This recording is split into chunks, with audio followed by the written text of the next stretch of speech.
Hello friends, good morning. तो कैसे हैं सब? आई होप आप सब बहुत अच्छे होंगे। तो आज आपका हमारे एक नए दिन में बहुत बहुत स्वागत है। आज कहा गया है कि भाई स्कूल ऑफिस सब जगह पे छुट्टियां ज़ाहिर हो चुकी है, क्योंकि आज होने वाला है बहुत ज़्यादा बारिश वाला माहौल। लेकिन जब सुबह उठ के देखा है तो एक बूंद तक नहीं गिरी हुई थी। तो बस यहाँ पे इंतज़ार कर रहे थे इस बारिश का। बच्चे उठ चुके थे, हमने कर लिया था यहाँ पे नाश्ता, और नाश्ता हो रहा था हमारे लंच के टाइम पे। पार्ले जी किस किस को पसंद है? हम जब छोटे थे तब ये बिस्किट बहुत ही शौक से खाते थे। अभी इस बिस्किट की कोई वैल्यू रह नहीं चुकी है, लेकिन हम तो भाई हर एक चीज़ की वैल्यू करते हैं। मैं तो खाती हूँ, मेरी डाइट चल रही है, फिर भी मैंने एक पार्ले जी तो यहाँ से बेटी के पास से चुरा के ले लिया था। मेरी बेटी ने यहाँ पे अपना नाश्ता रेडी करके वो स्टार्ट हो चुकी थी। दोनों बच्चे उठ के नाश्ता हो गया, उसके बाद नहा धो के दोनों बैठ गए थे पढ़ाई करने के लिए। भाई स्कूलों में छुट्टियां हैं, पढ़ाई में तो नहीं हो सकती है। मैंने दोनों को बोला चाहे स्कूल में 2 दिन छुट्टी हो 4 दिन छुट्टी हो, लेकिन आपको बुक्स तो उठानी ही पड़ेगी, पढ़ाई करनी ही पड़ेगी। तो बस यहाँ पे बड़ी बहन होने का यहाँ पे फ़र्ज़ निभाते हुए मेरी बेटी अपने छोटे से भाई को मैथ्स के कुछ सम्स हैं वो सिखा रही थी, उसको समझा रही थी कि असेंडिंग डिसेंडिंग वाला ऑर्डर था। मेरा बेटा कभी कभी भूल जाता होता है, तो बस वही उसको वो सिखा रही थी कि भाई इस तरह से करोगे तो तुम्हें इजीली याद रह जाएगा। फिर बेटा खेलने चला गया था। खेल के जब 1 घंटे बाद वापस आया है तो उसको लगी थी भूख। तो यहाँ पे हमने उसको संतरा छिल के दे दिया था, वो कर रहा था संतरे को एंजॉय। बाहर मैंने देखा तो भाई बारिश भी हो चुकी थी, हल्की हल्की, लेकिन स्टार्ट हो गई थी। जिस तरह से बोला गया था उस तरह से तो नहीं हुई थी, पर शुरू हो चुकी थी। बोल सकते हैं कि भाई बारिश आ चुकी थी। मेरे सुबह वाले जो फूल थे खिले खिले वो अभी थोड़े डाउन हो चुके थे, क्योंकि उस पर ऊपर जो बारिश गिर रही थी इस वजह से। तो आज फिर मार्केट से हमने ऑर्डर किया हुआ था, क्योंकि पता था बारिश आने वाली है ना, तो बच्चों की फरमाइश थी आज खानी है भजिया। तो बारिश में इतनी अच्छी मेथी तो नहीं मिली, बट इतनी मिल गई कि भाई हम बना सके। तो आज हमारे पास इतने सारे ऑप्शन थे, यकीन मानो, भरे हुए मिर्ची के भजिए, मेथी के पकोड़े, प्याज के पकोड़े, और मिक्स वाले भी आलू प्याज मेथी के पकोड़े, और कसर बाकी रह गई थी तो आज हमने साथ में एक और भी पकोड़े बना लिए थे। कौन से पता है? ये देखो, दिखाती हूँ मैं आपको, जो मेरे बच्चों को बहुत ही पसंद है।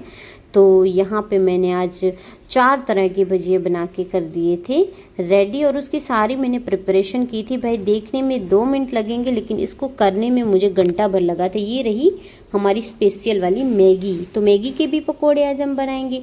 यहाँ पे मैंने मिर्चियों को भर के स्टफ़ कर लिया था, सारी प्रिपरेशन कर ली थी डन। और सबसे पहले मैं बना रही थी मैगी के भजिए, क्योंकि मेरे बेटे को ना मैगी के भजिए खाने की बहुत ही वो एकदम जल्दबाजी वो कर रहा था। तो मैंने यहाँ पे 2 कढ़ाइयाँ चढ़ा दी थी। फिर मुझे ख्याल आया कि भाई दोनों कढ़ाइयों का ऑयल हो जाएगा भजिए वाला, फिर ये दोनों बच्चे ही खाएंगे। मेरा तो चल रहा है डाइट, और 1 तारीख से लेके मैं 100 दिन का एक अच्छा सा अपना डाइट प्लान बना रही हूँ कि मैं 100 दिन में वेट लॉस मुझे करना ही करना है, कम से कम 10 से 15 केजी। तो 1 तारीख से लेके मेरा मतलब कल से हो रहा है वो स्टार्ट। यहाँ पे मिर्ची के भजिए मैंने फ्राई करने के लिए छोड़ दिए थे, सोचा आज खा लेती हूँ, फिर तो मुझे नहीं खाना है।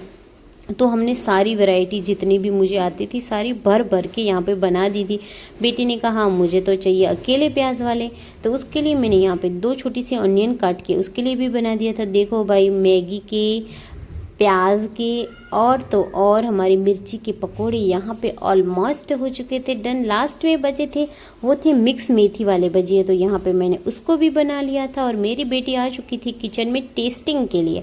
अगर उसने बोल दिया ना कि मम्मा बहुत अच्छे हैं, तो इसका मतलब है वो अच्छे ही होंगे, क्योंकि ये है मुंह पे बोलती है, जो भी है जैसा भी है कह देती है कि मम्मा ये कमी है। ओह, यहाँ पे इसका रिएक्शन मैंने देख लिया, इतनी खुश हो गई, कहती है मम्मा बहुत ही अच्छे हैं, और मैं तो शायद आज पूरा ही खा जाऊंगी। मैंने कहा खाओ बेटा खाओ, आपके लिए तो बनाया हुआ है, तो आप नहीं खाओगे तो कौन खाएगा। सॉरी बाहर की नॉइज़ के लिए।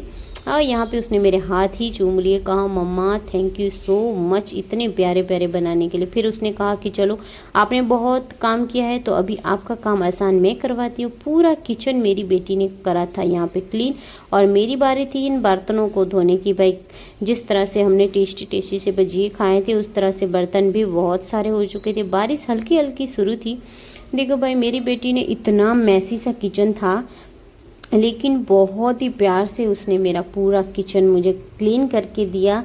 तो मैं खाना चाहे कितना भी पका लूँ, लेकिन मेरी बेटी का ये काम देख के ना मेरा दिल खुश हो जाता है। मेरी तबीयत थोड़ी सी वीक थी, तो ये हमें डॉक्टर साहब ने दी हुई थी सिग्नल लाइट के जैसी 3 गोलियां। मेरे बेटे ने कहा मम्मा ये ऑरेंज येलो और ग्रीन लगता है सिग्नल आपकी वीक है, तो डॉक्टर ने उसे ठीक करने के लिए दिया हुआ है। बहुत ही प्यारा सा माहौल बना हुआ था, बारिशों वाले बादल थे चारों ओर, मानो यकीन मानो इतना अच्छा लग रहा था ना। मुझे तो बहुत पसंद है भाई ये। लेकिन सच बताएं तो ये जो हमारे लिए बहुत ही खूबसूरत सा माहौल है ना, ये बहुत लोगों के लिए दुख भरा तकलीफ वाला भी माहौल हो सकता है, क्योंकि बहुत ऐसे एरिया हैं जहाँ पे बहुत पानी भरता है भाई, लोगों के घर डूब जाते हैं, लोगों के पास खाने पीने तक के लिए भी कुछ नहीं होता। तो बस ऊपर वाला उन सब पे थोड़ी सी दया फरमाए और सबकी हिफाजत करे। तो बस इंजॉय करिएगा रेन को, और हो सके इतनी आसपास अगर कोई तकलीफ़ में है तो उनको हेल्प करिएगा। तो मिलते हैं कल एक नए व्लॉग के साथ। तो तब तक के लिए सब लोग रेन को एंजॉय करिए, अपना ख्याल रखिए, अपनी फैमिली का ख्याल रखिए। तो मिलते हैं कल। तो तब तक के लिए टाटा बाय बाय एंड सी या, टेक केयर ऑल्सो।